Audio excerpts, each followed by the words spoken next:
Story की starting होती है हमारी फीमेल रैंडन और उसकी बेस्टी के साथ। यहाँ हम देखते हैं कि उसकी बेस्टी यारिन लड़कों कपड़ों में खड़ी होती है और कहती है, देखो मैं लड़कों कपड़ों में कितनी हैंडसम और स्मार्ट लग रही हूँ, बिल्कुल अपने ब्रो की तरह, है ना। इस पे रैंडन कहती है, हाँ तुमने बिल्कुल ऐसी मेरे साथ शादी भी कर ली, अपना बिग ब्रो बनके। और तब हम उन दोनों के हाथों में एक मैरिज सर्टिफिकेट देखते हैं जिसमें दिखाया जाता है कि रैंडन की शादी उसकी बेस्टी के बिग ब्रो के साथ हो चुकी है, लेकिन असल में उस मैरिज सर्टिफिकेट पर यारिन के बिग ब्रो ने नहीं, यारिन ने साइन किए होते हैं। यानी चुपके से रैंडन और यारिन के भाई की शादी करा दी गई, जिसका अभी तक यारिन के बिग ब्रो मिस्टर जियांग को भी आइडिया नहीं होता। रैंडन थोड़ा डर से आती और कहती है, अगर तुम्हारे बिग ब्रो को इन सब के बारे में पता चल गया और उसने कोई बड़ा हंगामा कर दिया तो मैं क्या करूंगी। इस पे यारिन उसे शांत करते बोलती है, ज्यादा टेंशन लेने की जरूरत नहीं है, वो अभी मिलिट्री से वापस आया है और उसके पास काफी पेपर वर्क है, वो भी बिजी रहेगा और तुम भी बिजी रहोगी, आराम से यहाँ रह सकती हो। वैसे भी जैसे तुम्हारा काम कंप्लीट हो जाएगा हम दोनों डाइवोर्स ले लेंगे और किसी को पता भी नहीं चलेगा, तब तक तुम मेरी सिस्टर लॉ बन के यहाँ पे रह लो, और मिस्टर जियांग को तो हम छोड़ेंगे नहीं। रैनन कहती है, हाँ मैं भी कैसे मना कर सकती हूँ जब तुम मेरी इतनी हेल्प कर रही हो। यारिन फिर बोलती है, ज्यादा सोचने की जरूरत नहीं है। अब रैनन मनी मन ठान लेती है कि वो मैंग फैमिली के सारे शेयर्स जो उसके पेरेंट्स के थे वो लेकर ही रहेगी और चियांग फैमिली जाए भाड़ में। फिर यारिन कहती है, मुझे तो समझ ही नहीं आता तुम्हारे एक्स ने उस नकली कजन की वजह से तुम पे चीट कैसे किया। अच्छा हो हम दोनों ने रंगे हाथ पकड़ लिया और साथ में मिल गए, वरना पता नहीं कब तक वो दोनों सब कुछ छुपा के रखते हैं। इसके बाद यारिन वहाँ से चली जाती है। फिर हम देखते हैं कि रैनन बाथरूम में नहा रही थी, वो बस अपने बाल सुखाकर बाहर आ ही रही होती है कि तभी वहाँ मिस्टर जियांग आता है जो काफी ज्यादा हैंडसम लग रहा था। जैसे मिस्टर जियांग घर में एंटर करता है और सामने इतनी सुंदर लड़की को वॉशरूम के बाहर देखता है, वो काफी शॉक्ड हो जाता है। इसी घबराहट में रैनन फिसल जाती है। यहाँ रैनन जियांग को पहचान नहीं पाती और दोनों कंफ्यूज होते हैं। रैनन उसे धमकाती है, मुझसे दूर रहो वरना मेरा हस्बैंड आ गया तो तुम्हारी पिटाई करके तुम्हारी चटनी बना देगा। वो ये सब गिरते गिरते बोल रही होती है। मिस्टर जियांग उसे संभालने के लिए उसको बाहों में उठा लेता है। रैनन खुद को उसे दूर करने की कोशिश करती है, लेकिन फिर भी मिस्टर जियांग से उठाकर सोफे पर बिठा देता है। तभी मिस्टर जियांग की नजर टेबल पर पड़े मैरिज सर्टिफिकेट पर पड़ती है। उसे देखते हुए सब कुछ समझ आ जाता है। फिर वो स्टाइल में सिगरेट स्मोक करते हुए रैनन से पूछता है, अच्छा बताओ तुम्हारा हस्बैंड का नाम क्या है। तब रैनन को रियलाइज होता है कि ये कोई और नहीं बल्कि मिस्टर जियांग ही है, और मिस्टर जियांग ये भी समझ जाता है कि ये सब उसकी सिस्टर यारिन की करामात है। रैनन बहुत ज्यादा एम्बैरेस्ड हो जाती है और अपनी कमर में चोट लगने का ड्रामा शुरू कर देती है। साथ ही मन में सोचती है, जो भी हो पर मेरा हस्बैंड तो काफी हैंडसम है। फिर मिस्टर जियांग कहता है, तुम भले ही यारिन की बेस्टी हो, लेकिन मैं किसी से भी ऐसी शादी नहीं कर सकता जिसके साथ मेरा कोई इमोशनल कनेक्शन ना हो, इसलिए मैं कल ही तुमसे डाइवोर्स ले लूंगा। ये सुनकर रैनन बहुत ज्यादा टेंशन में आ जाती है, क्योंकि उसे अभी अपनी इनहेरिटेंस फैमिली से वापस लेनी थी। उसका प्रोसेस अभी स्टार्ट भी नहीं हुआ होता। अगर कल ही डाइवोर्स हो गया तो उसका पूरा प्लान फ्लॉप हो जाएगा, इसलिए वो तुरंत यारिन को कॉल करके बुला लेती है। यहाँ यारिन अपने सपोर्ट के लिए अपने मॉम डैड को भी ले आती है। उसने उन्हें पता नहीं क्या क्या समझा दिया होता है, जिसके बाद वो भी रैनन और यारिन के साइड में आ जाते हैं। रैनन बड़ी बड़ी आंखें बनाकर और मगरमच्छ के आंसू रोकर बोलती है, देखो मिस्टर जियांग ये मुझे डाइवोर्स देने वाला है। मिस्टर जियांग कहता है, हाँ ये सब जल्दी खत्म हो जाएगा, लेकिन तुरंत ही मॉम डैड मिस्टर जियांग को डांट देते हैं और कहते हैं, ये शादी नहीं टूटने वाली, देखो रैनन कितनी प्यारी लड़की है, कितनी सुंदर है, और हमारी फैमिली अपने वर्ड से पीछे नहीं हटती। तुम रैनन से डाइवोर्स नहीं लोगे, तुम कोई बच्चे नहीं हो जो शादी के बाद तुरंत पलट जाओ, और अगर तुमने अभी मेरी बात नहीं मानी तो हम तुम्हारे ग्रैंडपा को बुला लेंगे, वही तुम्हारी अकल ठिकाने लगाएंगे। ये सुनकर मिस्टर जियांग तुरंत चुप हो जाता है, क्योंकि उसे पता होता है कि अगर ग्रैंडपा आ गए तो उसकी बिल्कुल नहीं चलने वाली। ऊपर से उनकी तबीयत भी ठीक नहीं रहती, इसलिए वो उन्हें बेकार की टेंशन भी नहीं देना चाहता। अब सबका इतना फोर्स करने के बाद मिस्टर जियांग के पास उनकी बात मानने के अलावा कोई ऑप्शन नहीं बचता, इसलिए वो बिना कुछ कहे वहां से चला जाता है। लेकिन उसे अच्छे से पता होता है कि वो जल्दी डाइवोर्स जरूर ले लेगा। मिस्टर जियांग के चाहते रैनन तुरंत अपने लॉयर को कॉल करती है और कहती है कि इनहेरिटेंस ट्रांसफर का प्रोसेस जल्दी से जल्दी स्टार्ट किया जाए। वो फटाफट सारे पेपर्स रेडी करवाती है और उनसे मिलने के लिए निकल जाती है ताकि सब कुछ डिटेल में डिस्कस हो सके। लॉयर बताता है कि मैंने बाकी के सारे डॉक्यूमेंट्स रेडी कर दिए हैं, लेकिन अभी भी तुम्हें अपने हस्बैंड जियांग के सिग्नेचर और कुछ एडिशनल डॉक्यूमेंट्स चाहिए होंगे, तभी हम आगे का प्रोसेस कंप्लीट कर पाएंगे। रैनन उसकी बकवास और ज्यादा सुनना नहीं चाहती, इसलिए वो तुरंत उसे धमकी दे देती है। मुझसे दूर रहो और मेरा हाथ छोड़ो, वरना मैं अभी भी गार्ड्स को बुलाकर तुम्हें बाहर निकलवा दूंगी। इतना कहकर वहां से चली जाती है। उसके बाद रैनन यारिन को कॉल करती है और कहती है जनरल के मेंशन पर पूरी नजर रखें और सारे एविडेंस कलेक्ट करें ताकि उसे जल्दी जल्दी इनहेरिटेंस ट्रांसफर करने का मौका मिल सके। ये सुनकर यारिन कहती है तुम्हें तो टेंशन लेने की जरूरत ही क्या है, इससे बेटर तुम मेरी सिस्टर लॉ बन के ही रहो। मेरा बिग ब्रो भी काफी अच्छा और हैंडसम है, तुम्हें कोई प्रॉब्लम नहीं होगी और सारी प्रॉपर्टी भी तुम्हारे नाम ही रहेगी। इस पर रैनन कहती है हाँ तुम्हारा बिग ब्रदर काफी गुड लुकिंग है, लेकिन वो बहुत ज्यादा खड़ूस भी है। कभी कभी तो मुझे डर लगता है कि अगर उसको गुस्सा आ गया तो मुझे उठाकर बाहर ही फेंक देगा। वो मजे से बेड पर बैठकर अपनी बेस्टी से सब बात कर रही होती है कि तभी मिस्टर जियांग वहां आ जाता है। उसे देखते रैनन फिर से अपनी कमर के दर्द का ड्रामा शुरू कर देती है। ये देखकर मिस्टर जियांग कहता है अगर ज्यादा दर्द हो रहा है तो मैं तुम्हारी चोट पर मेडिसिन लगा देता हूँ, इससे तुम्हें थोड़ा आराम मिलेगा। ये सुनकर रैनन थोड़ी हेजिटेट करने लगती है तो मिस्टर जियांग मेडिसिन वहीं रख के जाने लगता है, लेकिन जाते जाते वो फिर पूछता है तुमने खाना खाया था? रैनन कहती हाँ, पर तभी उसके पेट में से गुड़गुड़ की आवाज आने लगी थी जो मिस्टर जियांग क्लियरली सुन लेता है। इसलिए वो तुरंत उसे रेस्टोरेंट चलने के लिए कहता है ताकि उसके पेट के चूहे शांत हो जाए, लेकिन काफी लेट हो चुका होता है। इसलिए मिस्टर जियांग उसके लिए अपने हाथों से उसे रेमन बना के देता है। रैनन टेस्ट करती है तो वो उसे काफी ज्यादा पसंद आ जाता है। मिस्टर जियांग की कुकिंग स्किल्स देख के वो और भी थोड़ी इम्प्रेस हो जाती है। एक पल के लिए उसके दिमाग में ये थॉट भी आ जाता है कि इसकी वाइफ बनने में शायद कोई बुराई नहीं है। तभी मिस्टर जियांग पीछे मुड़ता है और रैनन को इतने प्यार से खाना खाते देखकर कुछ सेकंड के लिए रुक जाता है। रैनन भी उसकी तरफ देखती है और दोनों की आंखें टकरा जाती हैं। वह एक स्वीट सा मोमेंट बन जाता है। रैनन बोल पड़ती है तुम काफी ज्यादा हस्बैंड मटेरियल लगते हो। इस पर मिस्टर जियांग कहता है हम सिर्फ नाम के हस्बैंड वाइफ हैं, तुम्हें कुछ ज्यादा सोचने की जरूरत नहीं है। रैनन थोड़ा ऑकवर्ड होकर कहती है हाँ मैंने बस ऐसे ही कह दिया था। तभी अचानक नाइफ की वजह से मिस्टर जियांग के हाथ में हल्की सी चोट लग जाती है। रैनन तुरंत उसके पास भागकर आ जाती है और फटाफट उसके हाथ पर बैंडेज लगा देती है। साथ ही उसे वार्न भी करती है कि 2 दिन तक इस पर पानी मत डालना वरना चोट और गहरी हो जाएगी। रैनन को थोड़ा बुरा लगता है कि मिस्टर जियांग को उसी की वजह से चोट लग गई है, लेकिन मिस्टर जियांग उसे फिर से खाने पर ध्यान देने को कहता है। उसके बाद रैनन अपने मैसी फेस वाइप करके क्लीन करती है। इसके लिए मिस्टर जियांग थोड़ा सा उसकी तरफ झुकता है। तभी रैनन की नजर मिस्टर जियांग की नेक पर पड़ती है जहाँ कुछ बर्न मार्क्स होते हैं। ये देखकर वो थोड़ी घबरा जाती है और पूछती है ये चोट कैसे लगी? तो मिस्टर जियांग बताता है कि एक मिशन पर था तभी चोट लगी, तुम मत देखो ये थोड़ा अगली और स्कैरी है। इस पे रैनन कहती है ऐसा कुछ नहीं है, मेरी नेक के पास भी एक बर्न मार्क है। ये कहकर वो अपना कॉलर साइड करके उसे दिखाने लगती है। मिस्टर जियांग थोड़ा शर्मा जाता है और अपनी नजरें साइड में घुमा लेता है। रैनन कहती है मुझे तो ये चोट मेरी अपनी लापरवाही की वजह से लगी थी, लेकिन तुम्हारी चोट ये तुम्हारी बहादुरी का निशान है। जरूर तुम्हें किसी को बचाते वक्त लगी होगी। ये एक तरह का मेडल है, इसमें बुरा महसूस करने की कोई बात नहीं है। और फिर वो स्माइल के साथ कहती है वैसे भी ये काफी ब्यूटीफुल है, बिल्कुल किसी बटरफ्लाई की तरह। अब इसके बाद रैनन सोचने लगती है कि वो मिस्टर जियांग से सिर्फ कुछ दिन पहले ही मिली है, फिर भी वो उसका इतना ख्याल रखता है, जबकि रैनन ने अपनी जिंदगी में इतने लोगों को इतने टाइम से जाना था, लेकिन कभी भी किसी ने उस पर इस तरह का प्यार या केयर नहीं दिखाया। वो ये सब सोच ही रही होती है कि अचानक उसके पेट में जोर से दर्द उठने लगता है।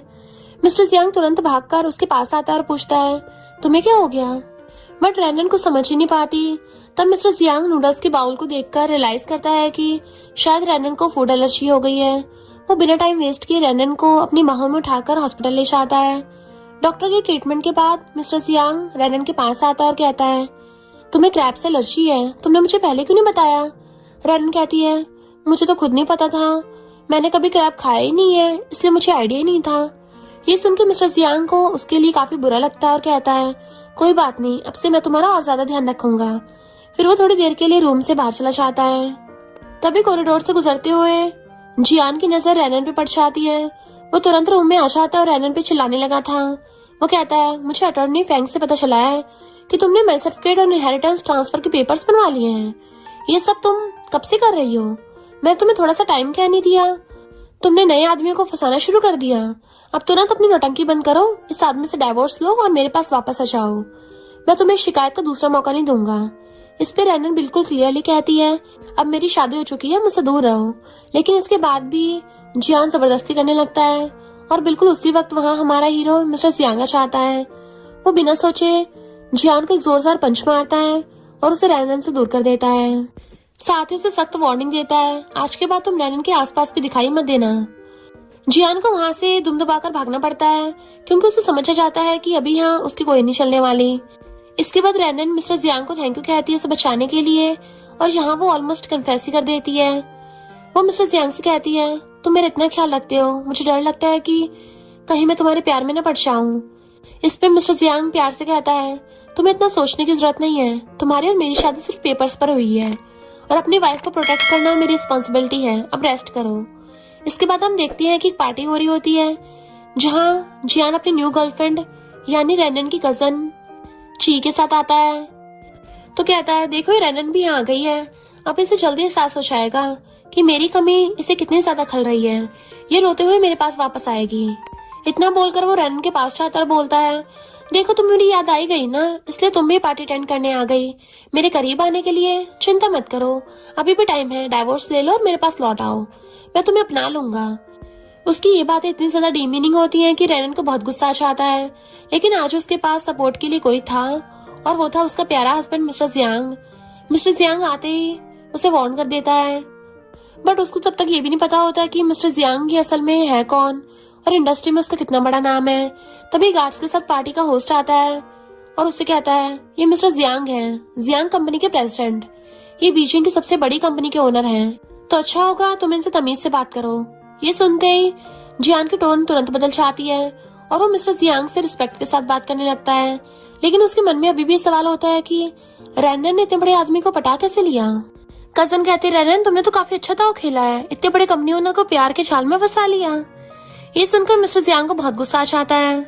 वो तुरंत जियान का हाथ पकड़ के जोर से मारता है, उसे उसकी औकात याद दिलाता है और साफ वार्निंग दे देता है कि आज के बाद तुम रैनन से बदतमीजी से बात नहीं करोगे।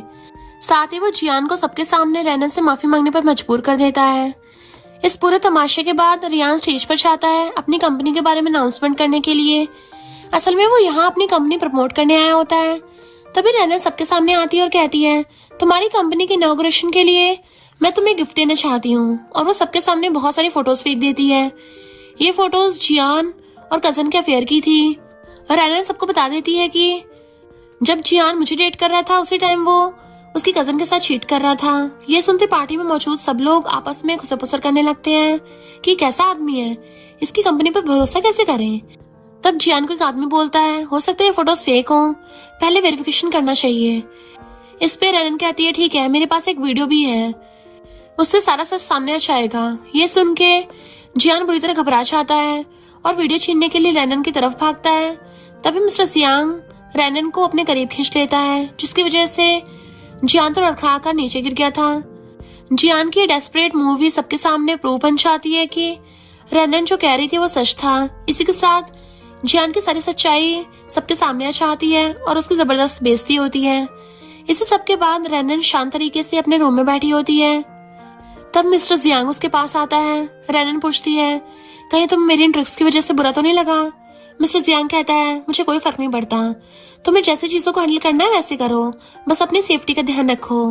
फिर रैनन बताती है कि मेरे अटॉर्नी फैंग से बात हुई थी, उन्होंने कहा था कि इनहेरिटेंस ट्रांसफर के लिए हमें उनके सामने कांटेक्ट में रहना होगा। हम उसके सामने एक क्यूट और स्वीट कपल की तरह एक्टिंग करनी पड़ेगी ताकि उन्हें लगे कि हमारी शादी रियल है। मिस्टर जियांग इस बात के लिए हाँ कर देता है। अगले सीन में दोनों अटॉर्नी के सामने बैठे होते हैं जब वो पेपर्स चेक कर रहे होते हैं। मिस्टर जियांग और रैनन का perfect couple act full on होता है। कभी मिस्टर जियांग उसके बाल ठीक करता है और कभी वो अपने हाथों से उसे खाना खिलाता है। ये सब देखकर अटॉर्नी भी शर्मा जाता है क्योंकि दोनों सच में काफी क्यूट लग रहे थे और कहता है, मुझे पूरा भरोसा है कि तुम दोनों की शादी काफी अच्छी चल रही है, और वो आगे के प्रोसेस के लिए हाँ कर देता है। अटॉर्नी के जाने के बाद रैनन मिस्टर जियांग से पूछती है, तुम इतने अच्छे और स्मार्ट हो, फिर भी तुम्हारी अभी तक शादी क्यों नहीं हुई। मिस्टर जियांग कहता है, क्योंकि मैं किसी से ऐसे शादी नहीं करना चाहता, शायद मैं अभी तक राइट पर्सन से मिला ही नहीं हूँ। रैनन स्माइल करती हुई कहती है, शायद, पर मैं काफी लकी हूँ जो मैं तुमसे मिली, और तुम काफी अच्छे हो और मेरी इतनी हेल्प भी कर रहे हो। घर जाकर रैनन वो सारी वीडियोस देखती है जो मीडिया में वायरल हो चुकी होती हैं, जहाँ जियान की बदनामी हो रही थी। वो ये सब देखकर काफी खुश होती है। तभी मिस्टर जियांग उसके लिए गर्म खाना लेके आता है। ये देखकर रैनन को फिर से मिस्टर जियांग के लिए प्यार महसूस होता है क्योंकि वो उसकी हेल्थ का इतना ध्यान रखता है। जबकि उसके अंकल आंटी जिनके साथ वो सालों से रही थी कभी उसकी हेल्थ की परवाह नहीं की। रैनन मिस्टर जियांग को एक आइडिया देती है। अब जियान अपनी कंपनी बचाने के लिए लोन लेने की कोशिश करेगा, हम वहां भी उसे सबक सिखा सकते हैं। मिस्टर जियांग अपने कनेक्शन के साथ इस प्लान पर काम शुरू कर देता है और मन ही मन में सोचता है रैनन काफी स्मार्ट है। अब हम रैनन के अंकल आंटी का घर का सीन देखते हैं। वहाँ कजन चिल्ला रही होती है कि रैनन तो मिस्टर जियांग के साथ मिल गई, अब दोनों मिलकर हमें बर्बाद कर देंगे, कुछ ना कुछ करना पड़ेगा। उसके डैड यानी रैनन के अंकल कहते हैं हो सकता है उन दोनों की शादी फेक हो। तब जियान भी कहता है मुझे भी लगता है उनकी शादी नकली है, हमें उनके बीच दरार डालनी होगी। जैसे उनके बीच प्रॉब्लम आएंगी हम उसका फायदा उठाकर रैनन को मिस्टर जियांग से अलग कर देंगे। फिर रैनन फिर से अकेली हो जाएगी और मैं उससे दोबारा शादी कर लूंगा, सारी प्रॉपर्टी मेरे नाम आ जाएगी। और इस तरह ये सब लोग मिलकर एक और साजिश रचने लगते हैं। रात को हम रैनन को देखते हैं जिसे फिर से एक डरावना सपना आता है। सपने में वो एक भयंकर आग देखती है, कुछ जलने वाली होती है। वो डर के मारे चिल्लाने लगी थी। तभी मिस्टर जियांग उसके पास आता और उसे शांत करता है। उसी वक्त उसे रियलाइज होता है कि बचपन में जिस लड़की को उसने आग से बचाया था वो कोई और नहीं बल्कि रैनन ही थी। वो उसे प्यार से देखता है और फिर अपनी बाहों में लेकर वापस सुला देता है। थोड़ी देर बाद जब रैनन की नींद खुलती है तो सोचती है मुझे फिर से वही डरावना सपना क्यों आया। तभी उसकी नजर उन मेडिसिन पे पड़ती है जो उसकी आंटी ने उसे हेल्थ के नाम पर दी थी। अब उसे शक होने लगा था कहीं मेडिसिन में कुछ गड़बड़ तो नहीं है। वो तुरंत वैनवन को कॉल करती है और मेडिसिन चेक करने के लिए कहती है। साथ ही बताती है कि पेरेंट्स की कार एक्सीडेंट के बाद सारी चीजें उसके अंकल आंटी हैंडल कर रहे थे। अब मुझे उनके इरादों पर शक हो रहा है, क्या पता मेरे पेरेंट्स की डेथ के पीछे भी उन्हीं का हाथ हो। वैनवन भी कहती है हो सकता है, हमें सब कुछ कंफर्म करना चाहिए। फिर मजाक में पूछती है तो बताओ क्या तुम मेरी रियल सिस्टर इन लॉ बनने वाली हो। रैनन कहती है मुझे नहीं लगता, तुम्हारे भाई के स्टैंडर्ड्स काफी हाई हैं, प्लान खत्म होते ही वो शादी तोड़ देगा। वैनवन हंस के कहती है ऐसा कुछ नहीं होगा, मेरा बिग ब्रो तो बस ऊपर से थोड़ा कोल्ड लगता है, अंदर से बहुत क्यूट और इनोसेंट है, कभी रिलेशनशिप पे नहीं आया ना इसलिए स्ट्रॉन्ग बनने का ड्रामा करता है, वो जरूर तुम्हारे प्यार में पड़ेगा। तभी रैनन को उसकी आंटी कॉल आता है। आंटी कहती है मैं तुम्हारी मॉम के रूम की सफाई कर रही थी और मुझे एक विल मिली जो उनके एक्सीडेंट से पहले उनके पास थी, तुम ही अपने साथ ले लो। रैनन कहते ठीक है मैं आ जाऊंगी। फिर आंटी बोलती है घर मत आना, यहाँ काम चल रहा है, तुम मुझसे होटल में मिलो। रैनन समझ जाती कुछ गड़बड़ होने वाली है, फिर भी वो हाँ कर देती है। कॉल कट होती वैनवन कहती है तुम्हें हाँ नहीं करना चाहिए था, तुम्हारी आंटी जरूर कोई चाल चल रही होगी। रैनन कहती है मुझे पता है पर सबूत के लिए करना जरूरी है, तुम मेरी हेल्प करना।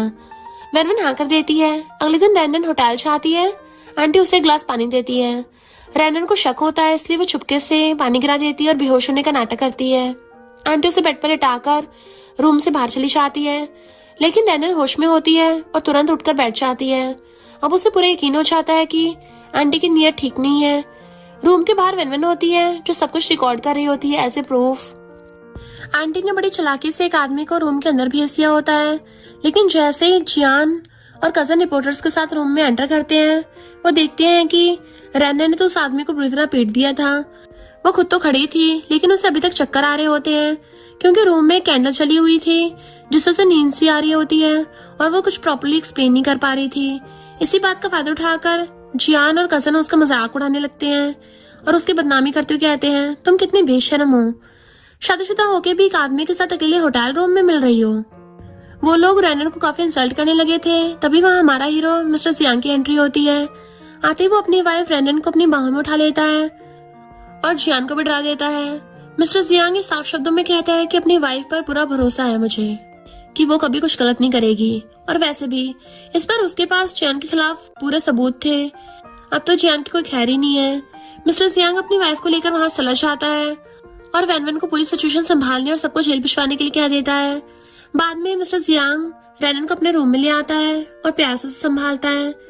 रैनन उससे माफी मांगती है, मैं तुम्हें फिर से प्रॉब्लम में डाल दिया, अब मैं ऐसा कुछ नहीं करूंगी जो तुम्हें ट्रबल दे। मिस्टर जियांग कहता है ऐसा मत बोलो, तुम मेरी वाइफ हो, तुम्हें प्रोटेक्ट करना मेरा फर्ज है। फिर वो कहता है हमें कल कोर्ट में जाना होगा। ये सुन के रैनन घबरा जाती है, उसे लगता है कि कहीं डिवोर्स की बात तो नहीं हो रही, लेकिन मिस्टर जियांग क्लियर करता है चिंता मत करो, डिवोर्स नहीं ले रहा, बस मैरिज सर्टिफिकेट में अपनी फोटो चेंज करवानी है। ये सुनकर रैनन थोड़ा खुश हो जाती है, उसे लगता है शायद मिस्टर जियांग उसकी शादी को एक्सेप्ट करने लगा है। नेक्स्ट डे वो दोनों खुशी खुशी कोर्ट जाते हैं और फोटो चेंज करवा लेते हैं। कोर्ट से बाहर निकलकर मिस्टर जियांग पूछता है आप बताओ नेक्स्ट क्या करना है। तब रैनन को समझ आ जाता है कि मिस्टर जियांग ये सिर्फ उसकी हेल्प कर रहा है, वो कभी उसके प्यार में नहीं पड़ेगा। ये सोचकर वो थोड़ा उदास हो जाती है। बट मिस्टर जियांग अपने मन में सोच रहा होता है कि तुम्हारी हेल्प के पीछे मेरा भी पर्सनल रीजन है, इसलिए मैं नहीं चाहता तुम्हारे साथ कुछ भी गलत हो।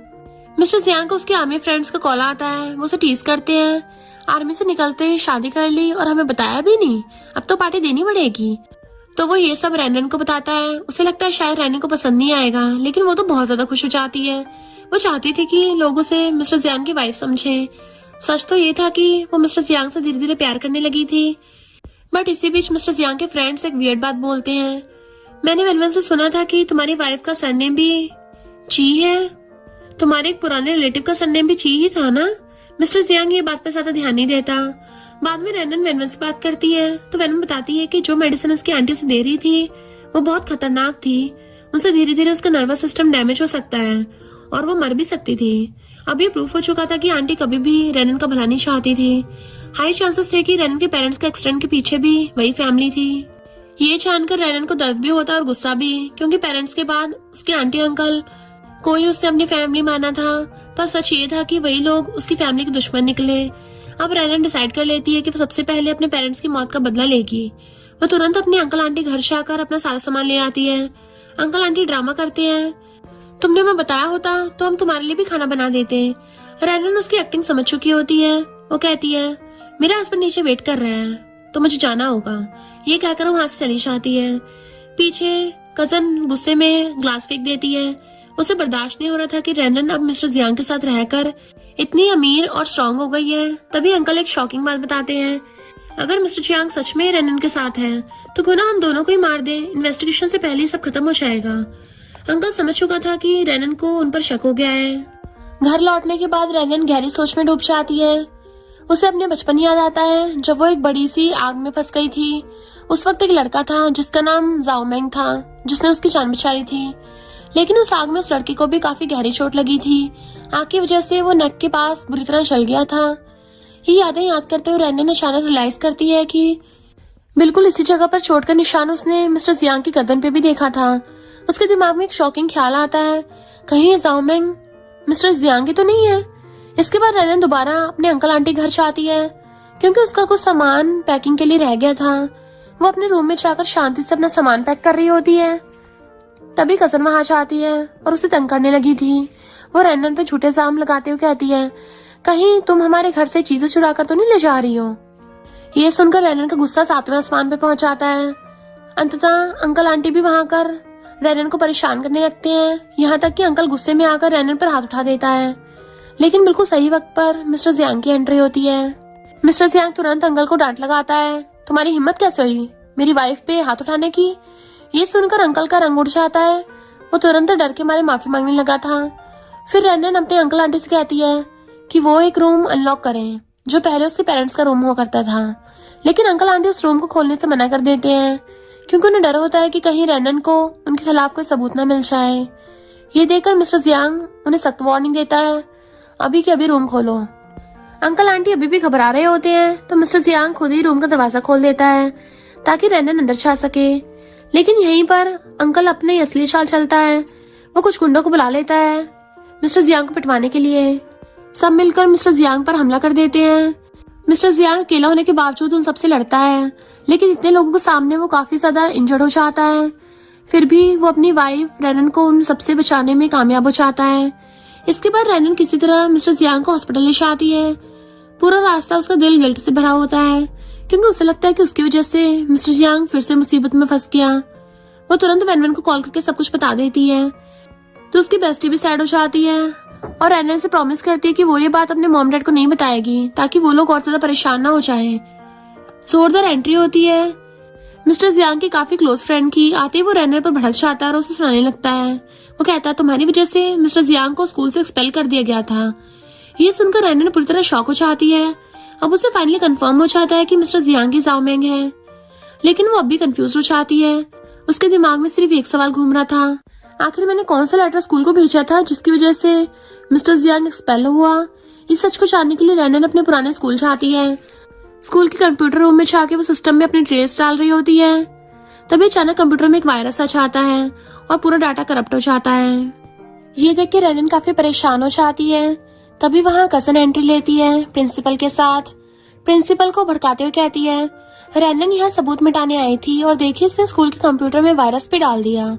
वो जानबूझकर रैनन को और ज्यादा बदनाम करने की कोशिश करती है, लेकिन अब रैनन कोई नेव लड़की नहीं रही थी। वो तुरंत समझ आती है कि ये पूरा प्लान कजन का है और वो प्रिंसिपल को शांत करते हुए कहती है, आप सोचिए जिस दिन मैं यहाँ आई उसी दिन कजन भी यहाँ कैसे पहुंच गई और उसे कैसे पता था कि स्कूल में कुछ गड़बड़ होने वाली है। इसके बाद रैनन खुद कंप्यूटर पे काम शुरू कर देती है। सिर्फ कुछ ही मिनट्स में वो वायरस को सिस्टम से कम्प्लीटली रिमूव कर देती है। सिर्फ इतना ही नहीं, उसे ये भी पता चल जाता है कि वायरस डाला किसने था। वो तुरंत स्कूल के पास वाले कैफे का सीसीटीवी निकालती है, जहाँ पे एक छोटा सा बच्चा लैपटॉप पर बैठकर स्कूल के कंप्यूटर में वायरस भेज रहा होता है। रैनन के कहने पर स्कूल गार्ड्स उस बच्चे को बुलाते हैं। बच्चा आते ही सारी सच्चाई उगल देता है। वो प्रिंसिपल को बताता है कि कजन ने उसे पैसे दिए थे ताकि वो वायरस डाल के रैनन को फंसा सके और उसकी रेपुटेशन खराब हो जाए। और यहाँ फिर कजन का पूरा गेम एक्सपोज हो जाता है। कजन वहां से भाग पड़ती है। उसके चाहते सीन पलट जाता है। प्रिंसिपल रैनन की बहुत तारीफ करते हैं, साथ ही वैन को भी अप्रिशिएट करते हैं। वो दोनों को थैंक्स बोलते हैं सच सामने लाने के लिए और स्कूल की रेपुटेशन बचाने के लिए। इसके बाद रैनन सीधा अपने हीरो मिस्टर जियांग के पास पहुंच जाती है, लेकिन मिस्टर जियांग अभी भी कोमा में होता है और इतने दिन हो चुके थे। रैनन पूरी तरह से टूट चुकी होती है। वो मिस्टर जियांग के पास बैठकर उसे क्लीन करने में हेल्प करने लगती है। तभी उसकी नजर उस बर्न मार्क पर पड़ती है। ये देखती रैनन की आंखों में आंसू आ जाते हैं, क्योंकि ये वही चोट थी जो मिस्टर जियांग उसको बचाते वक्त लगी थी। और तभी अचानक मिस्टर जियांग को होश आ जाता है। वो तुरंत रैनन का हाथ पकड़ लेता है। बस फिर क्या, रैनन फूट फूट के रोने लग जाती है और कहती है, तुमने मेरी वजह से कितने सैक्रिफाइस किए हैं, स्कूल में भी, मेरी वजह से आग में भी चले और मेरी वजह से कोमा में भी चले गए। मिस्टर जियांग उसे शांत करता है और प्यार से बोलता है, इसमें तुम्हारी कोई गलती नहीं है, फालतू का गिल्ट लेना बंद करो। तब रैनन उसे बताती है कि मैंने पिछले कुछ दिनों में काफी कुछ पता लगाया है, और वो मिस्टर जियांग को लेटर दिखाती है जो रैनन के नाम से स्कूल भेजा गया था। पर सच ये था कि लेटर रैनन ने नहीं बल्कि उसके अंकल ने लिखा था। ये सुनकर मिस्टर जियांग बस इतना कहता है, मुझे लेटर देखने की भी जरूरत नहीं है, मैं तुम पर हमेशा से भरोसा करता आया हूँ। रैनन इमोशनल होती हुई कहती है, जो भी हो, अब मैं तुम्हारे सारे दुखों का बदला जरूर लूंगी। उन लोगों ने तुम्हें मेरी वजह से बहुत तकलीफ दी है, इसलिए अब मेरा फर्ज बनता है कि मैं उन सबको उनकी जगह दिखाऊं। मिस्टर जियांग को दिल से अच्छा लगता है। उसके पेरेंट्स बचपन में काफी स्ट्रिक्ट थे और उन्होंने कभी उस पर इतना प्यार नहीं दिखाया, लेकिन रैनन वो तो जैसे जन्म से ही उस पर प्यार लुटाने लगी हो। कुछ दिन बाद मिस्टर जियांग हॉस्पिटल से डिस्चार्ज हो जाता है। घर आने के बाद रैनन उसका पूरा ख्याल रखती है, उसके पट्टियां चेंज करती है, ड्रेसिंग करती है और एकदम साइलेंटली उसके साथ खड़ी रहती है। इसी बीच रैनन ने अपनी इनहेरिटेंस को अपने नाम करवाने की पूरी प्लानिंग कंप्लीट कर ली होती है। साथ ही उसे ये भी डिसाइड कर लिया होता है कि वो कजन और जियान दोनों को मजबूर करेगी ताकि वो सबके सामने मिस्टर जियांग से माफी मांगे। उधर हम देखते हैं रैनन के अंकल अपनी कंपनी में एक बड़ा अनाउंसमेंट करते हैं कि अब से जियान भी कंपनी का एक इम्पोर्टेंट हिस्सा होने वाला है। रियलिटी ये थी कि रैनन के मॉम डैड की डेथ के बाद अंकल आंटी ने पूरी प्रॉपर्टी और कंपनी कंट्रोल अपने हाथ में ले लिया था और सारा सिस्टम अपने हिसाब से चला रहे थे। जियांग स्पीच देने लगा था, बड़ी बड़ी बातें फेंक रहा था, कंपनी को यहाँ ले जाऊंगा, वहां ले जाऊंगा, और ऑडियंस भी उसकी बातों में आ रही होती है। और जैसा फिल्मों में होता है ना, एक्जैक्टली राइट टाइम पर एंट्री होती है हमारी हीरोइन रैनन की। वो सीधा खड़ी होकर बोलती है, मेरे मॉम डैड की डेथ के बाद आपने पूरी कंपनी कंट्रोल अपने हाथ में ले लिया, मेरा नाम यूज करके कंपनी चलाई, और अब आप एक ही बाहर वाले आदमी को कंपनी की कोर टीम में लेके आ रहे हो। ये बिल्कुल गलत है और मैं इसकी परमिशन नहीं देती। ये सुनते काफी बोर्ड मेंबर्स रैनन को सपोर्ट में बोलने लगते हैं। तभी अंकल खुद खड़े हो जाते हैं, चिल्लाकर कहते हैं, तुम ऐसे कैसे बोल सकती हो? अगर मेरे डैड नहीं होते तो इस कंपनी का क्या हाल होता, तुम भी जानती हो, इसलिए हमारा हक बनता है। तो बोर्ड मेंबर्स अंकल की साइड लेने लगे थे। रैनन कहती है, तुम लोग को अंदाजा भी नहीं है पिछले सालों में इन्होंने कंपनी के साथ क्या क्या किया है, और पूरी सच्चाई रिवील करती है। अंकल का सारा काला चिट्ठा खोल दिया था।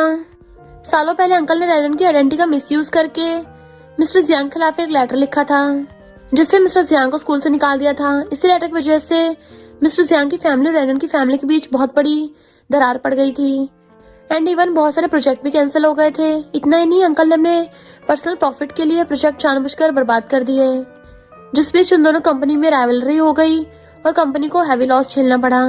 सारे प्रूफ से पता चल जाता है कि अंकल बिल्कुल भी क्लीन नहीं है, कंपनी को सिर्फ अपने फायदे के लिए बर्बाद किया है। बोर्ड रूम में कंप्लीट साइलेंस छा जाता है और गेम यहीं पर रिवर्स हो गया था। अब फिर के अंकल चीरन और जियांग तीनों को रेनन और मिस्टर जियांग से सबके सामने माफी मांगनी पड़ती है, बिल्कुल वैसे जैसे रेनन ने प्लान किया था। इसके बाद मिस्टर जियांग एक क्लियर अनाउंसमेंट करता है, माफी तभी मिलेगी जब रेनन के हिस्से के सारे शेयर्स उसे उसके पूरे हक के साथ वापस कर दिए जाएंगे। प्लान के मुताबिक रेनन के ग्रेजुएशन के जस्ट बाद सारे शेयर्स ऑफिशियली उसके नाम होने वाले थे। घर आने के बाद मिस्टर जियांग सबसे पहले रेनन से पूछता है, तुमने मेरे लिए इतना सब कुछ करने का सोचा कैसे? क्या मैं तुम्हारे लिए इतना इम्पोर्टेंट हूँ? रेनन भी बिना हेसिटेट बोले हाँ कर देती है। तुमने मेरे लिए इतना सहाया तो मेरे लिए भी इतना करना मेरा हक और मेरी रिस्पॉन्सिबिलिटी थी।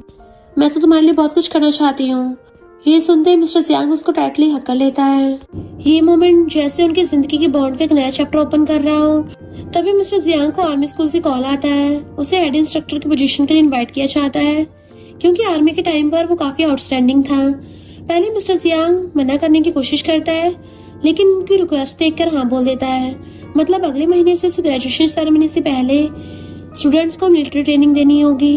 ये सुनकर मिस्टर जियांग को याद आता है कि रेनन वेनवन तीनों को भी इस मिलिट्री ट्रेनिंग का हिस्सा बनना है। ये बात मिस्टर जियांग के लिए बोनस बन जाती है और वो थोड़ा खुश हो जाता है। उधर अंकल गुस्से से भरा हुआ होता है रेनन की वजह से। अब उनका फ्यूचर ऑलमोस्ट फाइनेंशियल डाउनफॉल की तरफ जा रहा था। तब जियांग को एक आइडिया देता है। लिन फैमिली की बेटी लिंसी जल्दी अब्रॉड से वापस आ रही है। वो चीरन की एज की है।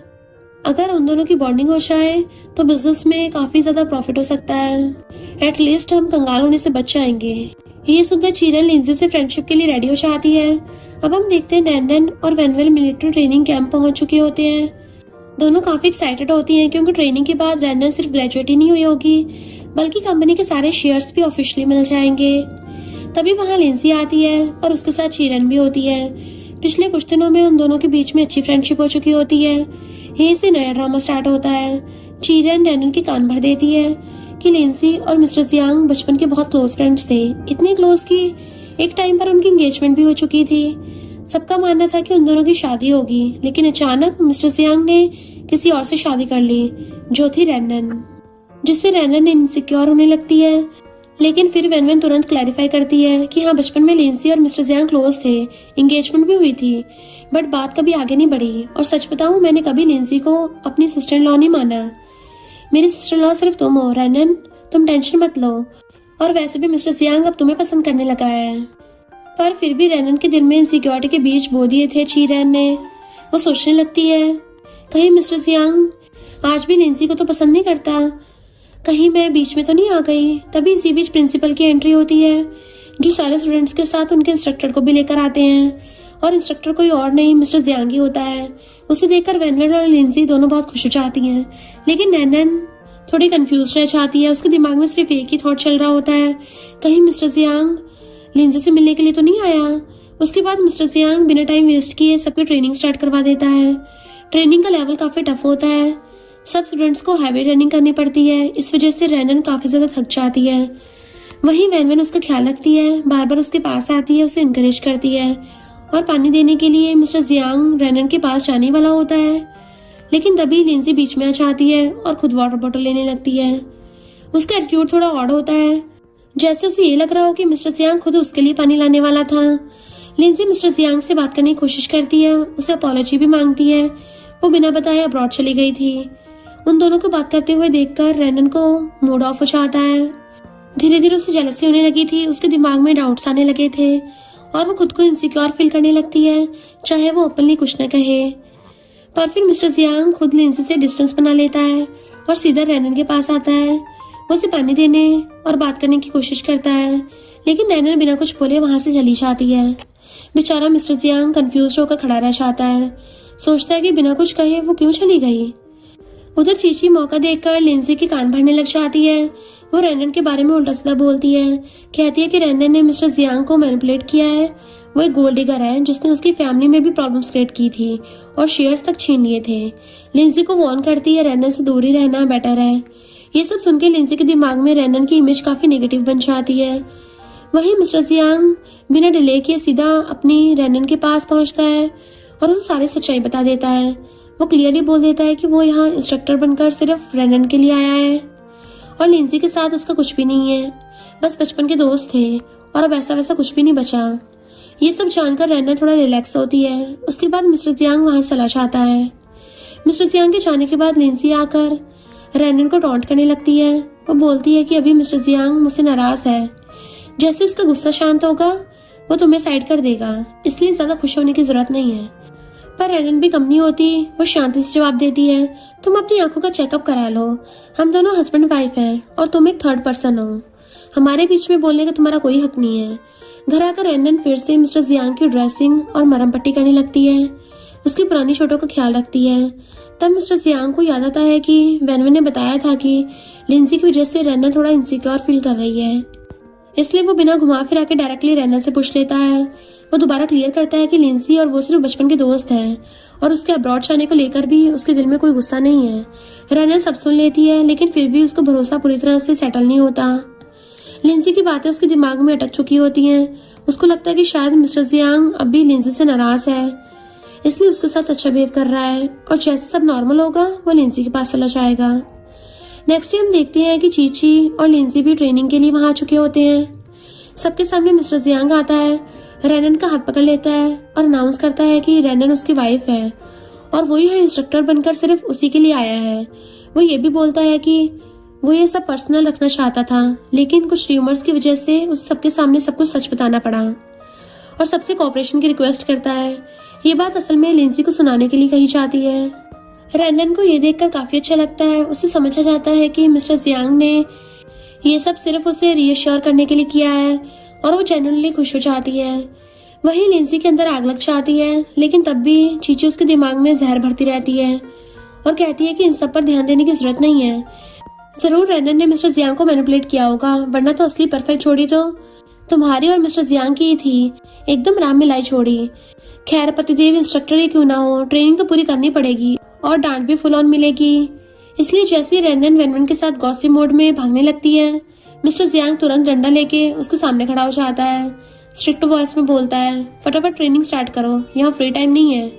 तभी मिस्टर जियांग को प्रिंसिपल का कॉल आता है, इसलिए उसे तुरंत बुलाया जाता है। जाने से पहले मिस्टर जियांग रैनन और वैनवन को इन्फॉर्म कर देता है कि थोड़ी देर में दूसरा इंस्ट्रक्टर आने वाला है, इसलिए ध्यान से ट्रेनिंग कंटिन्यू रखना। शाम के वक्त रैनन कैंपस में थोड़ा टाइम स्पेंड कर रही होती है जब उसकी नजर अचानक अंकल ली पर पड़ती है, जो वहाँ झाड़ू लगा रहा होता है। उनके चेहरे पर एक बर्न मार्क होता है। ये देखकर रैनन को तुरंत याद आता है कि जब उसके मॉम डैड का एक्सीडेंट हुआ था और दोनों की डेथ हो गई थी, तब कार का ड्राइवर अंकल ली अचानक गायब हो गया था। हो सकता है उसके पास उस एक्सीडेंट से रिलेटेड कोई इंपॉर्टेंट इन्फॉर्मेशन हो। ये सोचकर रैनन तुरंत अंकल ली के पास जाती है और बात करने की कोशिश करती है, लेकिन जैसे वो कार एक्सीडेंट का नाम लेती है, अंकल ली बुरी तरह से घबरा जाता है। पैनिक में रैनन को धक्का देता है और वहां से भाग जाता है। उसी वक्त लिंसी वहां जाती है और रैनन पे झूठे इल्जाम लगाने लगती है। वो चिल्लाकर कहती है रैनन अंकल ली को पटा रही थी, फिर अपने बॉडीगार्ड्स की मदद से रैनन को मेंटली और वर्बली परेशान करने लगी थी। तभी एंट्री होती है मिस्टर जियांग की। फिर से एकदम हीरो मोड ऑन था। वो तुरंत बॉडीगार्ड्स को रैनन से दूर करता है और अपनी हीरोइन रैनन को अपनी बाहों में ले लेता है। उसके बाद लिंसी को उसकी बदतमीजी के लिए अच्छी खासी वार्निंग देता है। मिस्टर जियांग का गुस्सा देखकर लिंसी को वहां से चुपचाप जाना पड़ता है। अब रैनन की आंखों से आंसू बहने लगे थे। मिस्टर जियांग को बिल्कुल अच्छा नहीं लगता। रैनन रोते बताती है कि उसने अभी अंकल ली को देखा, जो उसके मॉम डैड के बहुत क्लोज थे, फिर वो कैसे उन्हें मारने की कोशिश कर सकते हैं। ये कहकर वो और जोर से रोने लगती है, क्योंकि वो इस सच को एक्सेप्ट ही नहीं कर पा रही थी। मिस्टर जियांग किस तरह से रैनन को शांत करता है और उसे घर ले आता है। घर आके उसको रियलाइज होता है कि रैनन को काफी तेज फीवर हो गया है। वो मेडिसिन लाने के लिए उठता है, लेकिन रैनन उसका हाथ पकड़कर उसे अपने पास खींच लेती है। वो नहीं चाहती कि मिस्टर जियांग उससे दूर जाए। फिर भी मिस्टर जियांग प्यार से कहता है, मैं बस तुम्हारे लिए फटाफट सूप बना के आता हूँ, तुम्हें बेटर लगेगा। कुछ ही मिनट्स में मिस्टर जियांग गर्मा गर्म सूप ले आता है और खुद अपने हाथों से बहुत प्यार से रैनन को खिलाता है। अब तो मोमेंट फुल सॉफ्ट हो चुका होता है। रैनन उससे चिपक जाती है और उसे क्यूट सी आवाज में पूछती है, सच बताओ, क्या तुम मुझसे प्यार करने लगे हो? मतलब तुम मेरी रिस्पॉन्सिबिलिटी ले रहे हो? तो वो स्माइल करता हुआ सीधा जवाब देता है, हाँ, बट सिर्फ रिस्पॉन्सिबिलिटी नहीं, मेरे लिए तुम मेरी रिस्पॉन्सिबिलिटी से भी कहीं ज्यादा हो। एक्चुअली रैनन अभी मेडिसिन के इफेक्ट में होती है, इसलिए थोड़ी ज्यादा इमोशनल और इम्पल्सिव बिहेव कर रही थी। फिर वो दोबारा पूछ बैठती है, तो मैं सिर्फ तुम्हारी रिस्पॉन्सिबिलिटी हूँ? मिस्टर जियांग क्लियर बताता है, नहीं, तुम मेरी रिस्पॉन्सिबिलिटी नहीं हो, तुम मेरा साथ हो, मेरे साथ रहना प्लीज हमेशा। ये सुनते रैनन का दिल पिघल जाता है। वो चुपचाप एक छोटा सा वीडियो अपने फोन में रिकॉर्ड कर लेती है, एक स्वीट मेमोरी की तरह, और फिर बिना सोचे समझे एकदम डायरेक्टली उसको लिप किस कर देती है। मिस्टर जियांग के लिए तो ये मोमेंट शॉकिंग होता है। साथ ही साथ बहुत स्पेशल भी। वो प्यार से रैनन को सुला देता है जैसे प्रीशियस चीज हो। अगली सुबह जब रैनन की आइज खुलती है तो वो अपने फोन में वही वीडियो देखती है। वीडियो में मिस्टर जियांग ने अपनी सारी फीलिंग्स ऑनेस्टली कन्फेस की होती है। रैनन का फेस शर्म से लाल हो जाता है, दिल खुशी से भर जाता है, पर साथ ही उसके दिमाग में एक डाउट भी आ जाता है, कहीं ये सब उसने होश में कहा था या बस मेडिसिन के इफेक्ट में, या सिर्फ मेरा मन रखने के लिए। उसकी लाइफ में इतनी बुरी चीजें हो चुकी होती हैं कि उसे खुद पर भी भरोसा नहीं होता कि कुछ अच्छा सच में हो सकता है मेरे साथ।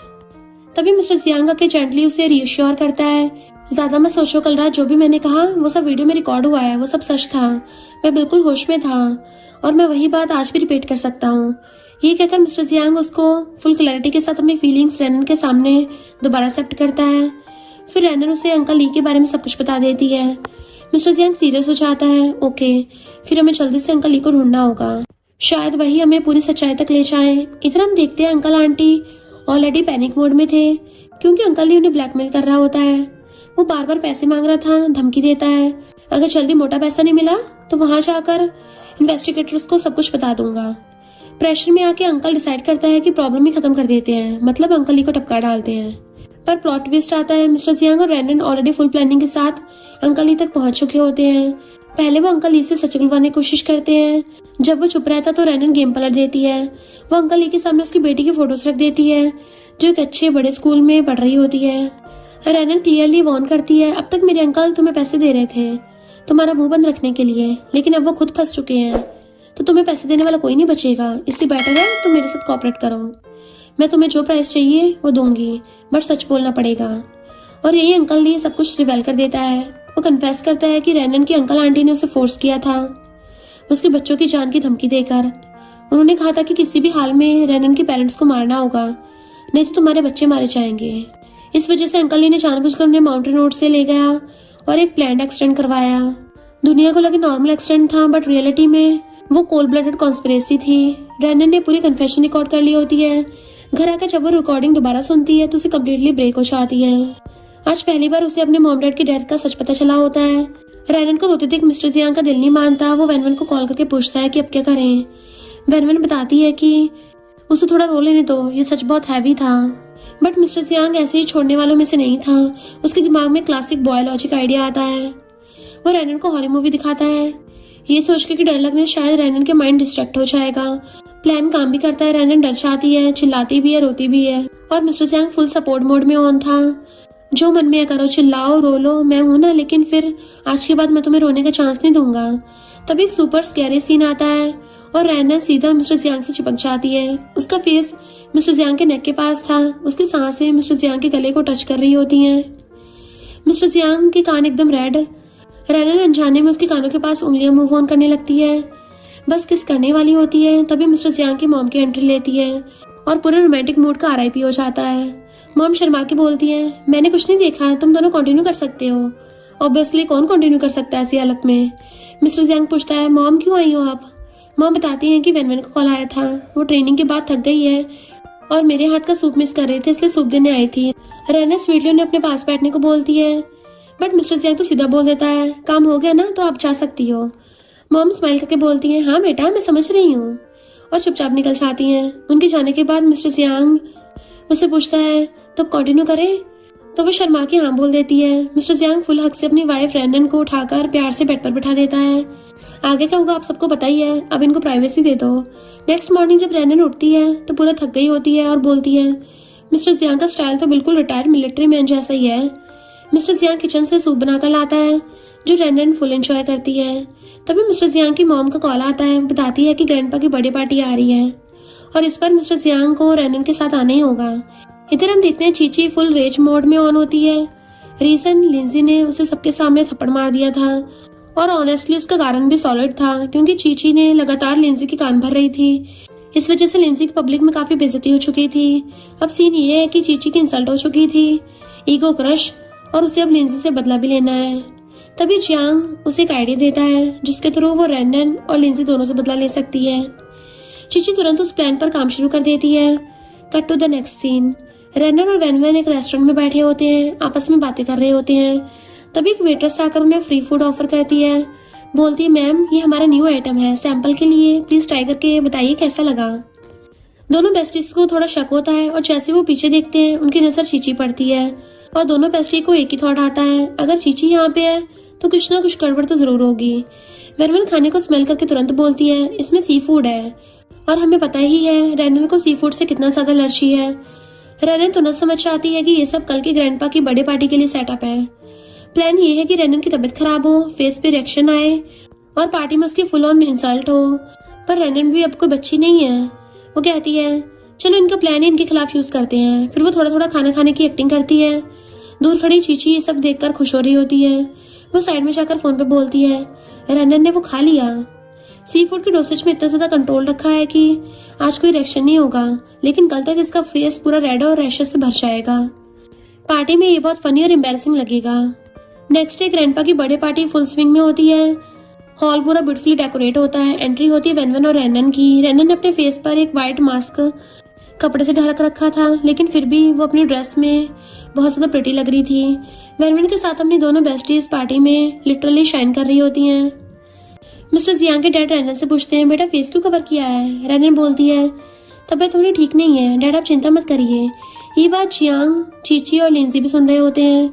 वो लोग ऑलरेडी रेडी होते हैं ताकि जैसे मौका मिले रेनन का फेस अनकवर करके उसकी इंसल्ट करेंगे। रेनन सबको कैसे बताती है कि मिस्टर जियांग थोड़ी देर में आने वाला है। तभी ग्रैंडपा एंट्री लेते हैं और स्टेज पे अनाउंसमेंट करते हैं। वो बोलते हैं, मेरे प्यारे पोते मिस्टर जियांग को अपनी लाइफ पार्टनर मिल चुकी है जिससे वो बहुत प्यार करता है और जिसके साथ अपनी फैमिली आगे बढ़ाने वाला है। फिर वो रेनन को स्टेज पे इनवाइट करते हैं। रेनन भी खुशी खुशी स्टेज पे आके खड़ी हो जाती है। तभी एक अनोइंग रिलेटिव बोल उठती है, ग्रैंडपा आपकी बहू ने फेस कवर क्यों किया है, कोई प्रॉब्लम है क्या? ग्रैंडपा तुरंत उसे डांट देते हैं, ऐसे सवाल क्यों पूछ रही हो? पर क्राउड में कुछ लोग मजाक मजाक में कहने लगते हैं, कहीं फेस पे एलर्जी या कुछ सीरियस तो नहीं है? और बस चीची जाने रेनन का फेस कवर हटा देती है। पूरे हॉल में साइलेंस और नेक्स्ट सेकंड शॉक। रेनन का फेस बिल्कुल नॉर्मल नहीं बल्कि एक्स्ट्रा ग्लोइंग, एक्स्ट्रा प्रिटी लग रहा होता है। सब लोग इम्प्रेस हो जाते हैं, कॉम्प्लीमेंट्स चालू हो जाते हैं कि आपकी डॉटर बहुत ब्यूटीफुल है। चीची और लिंसी का तो बीपी हाई हो जाता है। उन्होंने एक्सपेक्ट किया था टोमेटो रेड फेस और यहाँ पे तो ग्लोब निकला। रेनन उन दोनों को शॉक्ड फेस देखकर इंटरनली फुल एंजॉय कर रही होती है। ग्रैंडपा फिर से लिंसी को हल्का सा डांट देते हैं। तभी लिंसी के डैड एंट्री मारते हैं अपनी बेटी को डिफेंड करने के लिए। जैसे ही रेनन उनका फेस देखती है उसको याद आ जाता है कि उसने लिंसी के डैड को किसी और लड़की के साथ देखा था और वो लड़की उनकी बेटी की एज की थी। लिंसी के डैड बोलते जा रहे होते हैं और रेनन को मजबूरन सबके सामने वही फोटोज दिखानी पड़ती हैं जिसमें क्लियरली उनका अफेयर एक्सपोज होता है। हॉल में पूरी लिंसी फैमिली की इज्जत मिट्टी मिल जाती है। सिर्फ इतना ही नहीं, रेनन यहाँ पर चीची, लिंसी और जियांग की पूरी कॉन्स्पिरेसी भी एक्सपोज कर देती है कि कैसे उन लोगों ने मिलकर उसे सी फूड खिलाने की कोशिश की ताकि उसे एलर्जी हो और पार्टी में उसकी इंसल्ट हो। लेकिन तभी जियांग बोलने लगता है, ये सब रेनन की साजिश थी लिंसी के डैड को इस तरह बेइज्जत करने के लिए। ये काफी गलत लगता है सबको, पर तभी मिस्टर जियांग सामने आता और क्लियरली बताता है कि रेनन ने ये फोटो अनजाने में लिए थे। मैं भी वहीं पर प्रेजेंट था और उस टाइम रेनन लिंसी के डैड को जानती तक नहीं थी। अब सीन पलट जाता है। ग्रैंडपा लिंसी की फैमिली के साथ सारे रिलेशन तोड़ देते हैं जाते जाते, बट एंड में ग्रैंडपा मिस्टर जियांग और रेनन को साथ देकर काफी इम्प्रेस हो जाते हैं। दोनों साथ में जनरली परफेक्ट लग रहे होते हैं। ग्रैंडपा प्रॉमिस करते हैं कि रेनन की फैमिली के सारे प्रॉब्लम्स भी वो खुद सॉल्व करेंगे। अंकल आंटी की सारे प्लानिंग और प्लॉटिंग एक्सपोज करके रेनन को उसका राइटफुल प्रॉपर्टी और इनहेरिटेंस दिलवा कर ही रहेंगे। नेक्स्ट सीन में दिखाया जाता है कि रेनन के अंकल को घर से निकाल दिया गया है और उनके नाम के सारे शेयर्स ऑफिशियली रेनन के नाम पे ट्रांसफर हो जाते हैं क्योंकि वही असली हकदार है। अंकल के सारे कारनामे ऑलरेडी रिवेल हो चुके होते हैं। अब वो किसी को बाहर मुंह दिखाने लायक नहीं बचे और तो ऑफिशियली कंगाल हो चुके होते हैं। इधर मिस्टर जियांग और रेनन की हैप्पी लाइफ की प्रॉपर शुरुआत हो जाती है। सब कुछ बैलेंस, पीसफुल और परफेक्ट होता है।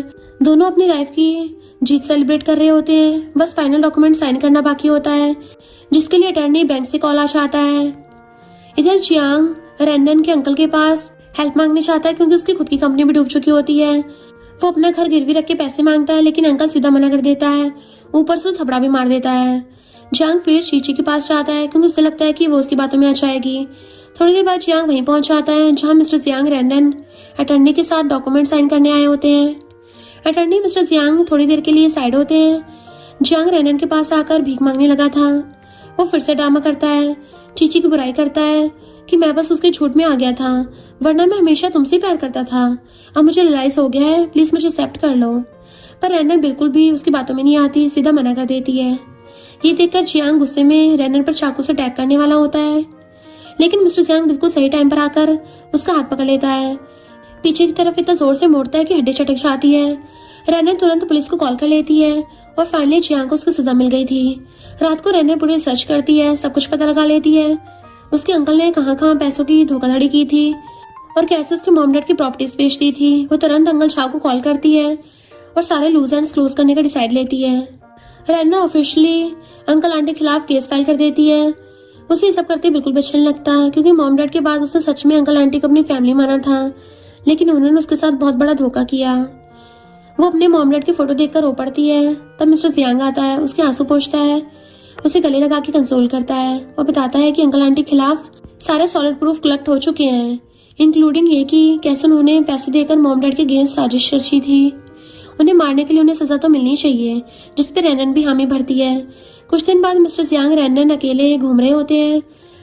रेनन बताती है कि कैसे एक्सीडेंट वाले दिन मॉम डैड ने प्रॉमिस किया था मुझसे कि वापस आने के बाद शॉपिंग पे ले जाएंगे, लेकिन वो कभी लौट कर ही नहीं आ पाए। उस दिन के बाद से रेनन ने टॉफीज खाना भी छोड़ दिया था, जबकि बचपन में उसे बहुत ज्यादा पसंद थी। अब जब सबका बदला पूरा हो चुका होता है, वो पूरे दिल से टॉफी खाती है और मिस्टर जियांग को भी टेस्ट करने के लिए देती है। मिस्टर जियांग प्यार से एक्सेप्ट करता है। तभी वेनवेन को कॉल आता है। वो बताती है कि उसकी ग्रेजुएशन सेरेमनी होने वाली है, तो वो बहुत एक्साइटेड थी। इस बात पे वेनवेन अपने भाई मिस्टर जियांग को पकड़कर कन्विंस करने लगती है कि अब उस जल्दी से रेनन को अपने दिल की बात बोल देनी चाहिए। ग्रेजुएशन डे से बेटर और कोई दिन नहीं हो सकता। वेनवेन फुल ऑन प्लानिंग बताती है। मिस्टर जियांग भी फाइनली रेडी हो जाता है। ग्रेजुएशन सेरेमनी का डे आता है। वेनवेन रेनन को बहुत प्यार से स्पेशली रेडी करवाती है। रेनन को थोड़ा सा डाउट होता है कि इतना ज्यादा क्यों तैयार करवा रही है, पर बेस्टी के आगे उसकी चलती कहाँ है। ग्रेजुएशन के बाद वेनवेन और रेनन साथ में काफी सारे फोटोज क्लिक करवा रहे होते हैं। फिर वेनवेन रेनन को स्कूल ग्राउंड में ले जाती है, वही जगह जहाँ मिलिट्री ट्रेनिंग हुई थी। पूरा एरिया डेकोरेट होता है फ्लावर्स और बैलून से। रात को सबके सामने मिस्टर जियांग आता है बहुत खूबसूरत रिंग के साथ और रेनन को प्रपोज करता है। फिर से अपनी वाइफ बनने के लिए सब लोग चीयर करने लगे थे और फिर रेनन हाँ कह देती है हमेशा के लिए उसकी वाइफ बनने के लिए, साथ रहने के लिए। कन्फेस के साथ स्टोरी यहीं खत्म होती है। दोनों अपनी क्यूट सी लाइफ में हमेशा खुश रहते हैं और ये क्यूट सी लव स्टोरी यहीं एंड होती है। और इसी के साथ इस स्टोरी का एंड हो जाता है। अगर आपको ये स्टोरी पसंद आई हो तो लाइक, शेयर और कमेंट करते जाना। तो बस थोड़ा सा इंतजार करना, फिर मिलेंगे न्यू स्टोरी में।